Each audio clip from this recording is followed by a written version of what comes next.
Okay, the next thing we're going to talk about is beta decay. So again, this is a type of decay. This is a type of particle that's going to fly out of our unstable nucleus to make it stable. So, like alpha decay, we're going to start off talking about its penetrating power. So alpha decay had the lowest penetrating power. Beta decay is going to have medium penetrating power.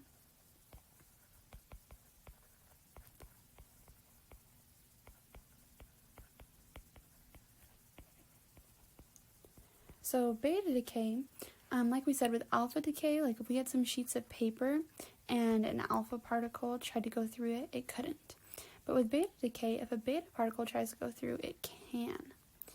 However, if we have something that's like aluminum or some type of metal like that, beta decay can't go through that.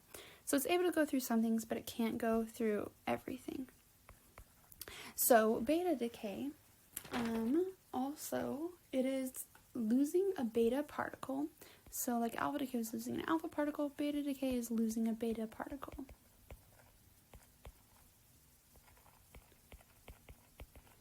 So this symbol is the symbol for beta. Beta particles, we're dealing with fast-moving electrons for this.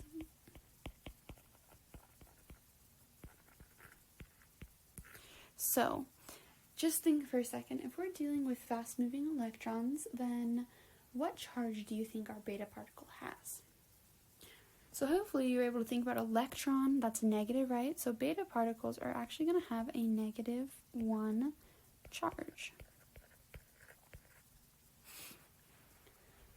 Okay, so now we're going to talk about some examples. So again, I would write these down in your notes as I'm doing them. This is super important because it's going to be really hard for you to do problems if you don't have this down.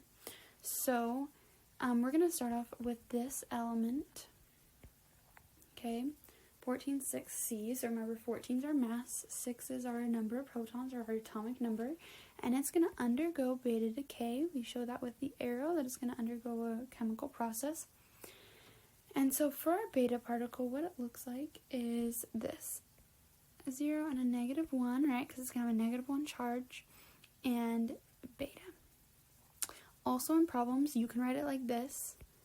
I actually probably prefer to write it like this way. It makes it easier for me. Okay, now we need to figure out what's going to go in this blank here. So again, like our last ones, we think we have a mass of 14, and then it's going to have 0 taken away from it. So our mass still is 14. The next thing is we're going to have a mass of 6, and then like how in alpha decay we just subtracted from the alpha particle, we're going to do the same thing here. So we're going to do 6, and we're going to minus it by -1. Now you need to be really careful here with your math, so I'm going to do it up here in the corner. If we have 6 minus -1, remember we have to change our signs, so it's plus positive, and that equals 7. So instead of just subtracting 1, we have to subtract -1, so we have to add 1. So this is going to be 14 and going to be 7.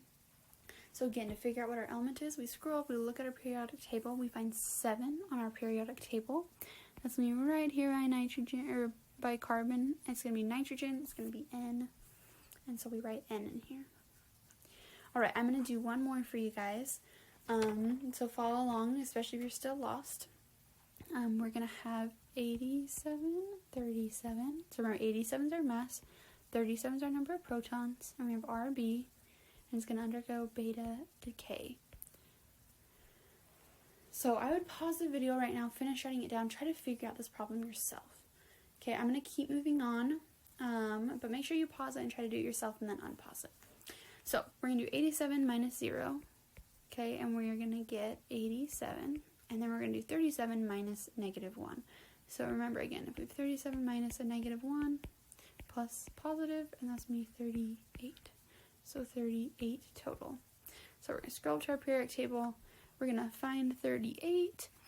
Let's see, we see it's over here. It's Sr. So then we write Sr for our element.